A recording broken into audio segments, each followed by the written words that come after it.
Okay, good afternoon everybody. I hope you are enjoying Slush so far. My name is Kim Soares. I'm the CEO and founder of Kokouri Mobile Entertainment, a Finnish mobile game developer. At Kokouri, I'm proud to say we have a small but elite team of 8 developers. Combined, we have over 45 years of industry experience, and combined, we have released over 30 games. At Kokouri, this team has made 3 games in past 3 years. All games have been under Tiny Troopers brand. And from the get-go, when we founded the company, we wanted to make games that could be grown into brands, and then those could be branched out to different gaming platforms.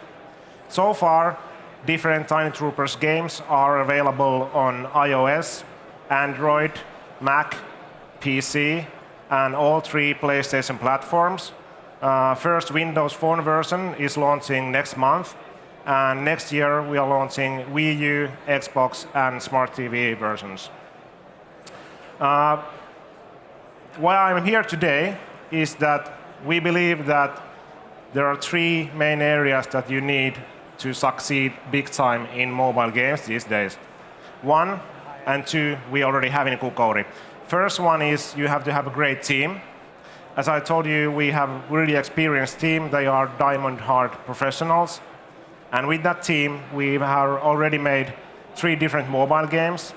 And each game is addictive. They have combined over 13 million downloads so far on mobile alone. And each of the games has made hundreds of thousands of euros in revenue. So the third part, the kind of like missing piece of the puzzle for us at the moment, is that we think that in order to really make big time in mobile, you need to spend serious money and effort on user acquisition. So I'm here in Slush this year to look in capital for that. It's a cold fact that you can't survive, you can't even usually get into top grossing 10 or 20, let alone stay there without aggressive user acquisition. So that's what we want to do next. We're kind of in transition phase, and we believe that with aggressive user acquisition, we can make a next game that's not going to make hundreds of thousands of euros, it will make millions of euros. Thank you.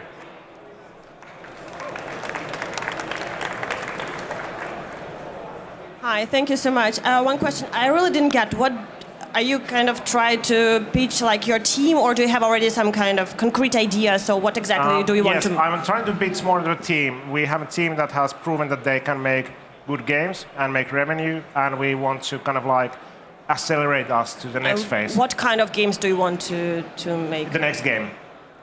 Do you have a kind of concrete idea already? So what is going to be? Sorry?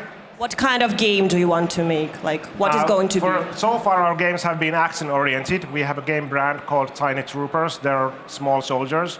And safe to say, our next game is going to be a free-to-play game. And most likely, we will continue with that brand, because the brand has traction. Can you talk a bit more about your customer acquisition strategy? How would you spend some of the customer acquisition budgets? Okay. Part of the money, of course, I mean, you can burn as much money as you have on just paying for users, but we also want to make strategic recruitments, so we have to recruit people in-house that are user acquisition specialists, data analysts, and people like that, that we like, kind of like supportive roles for our development team. I have one question around the previous games you've developed. Can you talk a little bit about the economics of those? Were you able to make them profitable in terms of how much you were spending and to acquire users and the lifetime value of the users you had playing the games? In broad perspective, last year we were a few thousand euros shy of breaking even for last year, so we are almost there on making break even on our games. But as I said, we think that the missing piece is more aggressive user acquisition.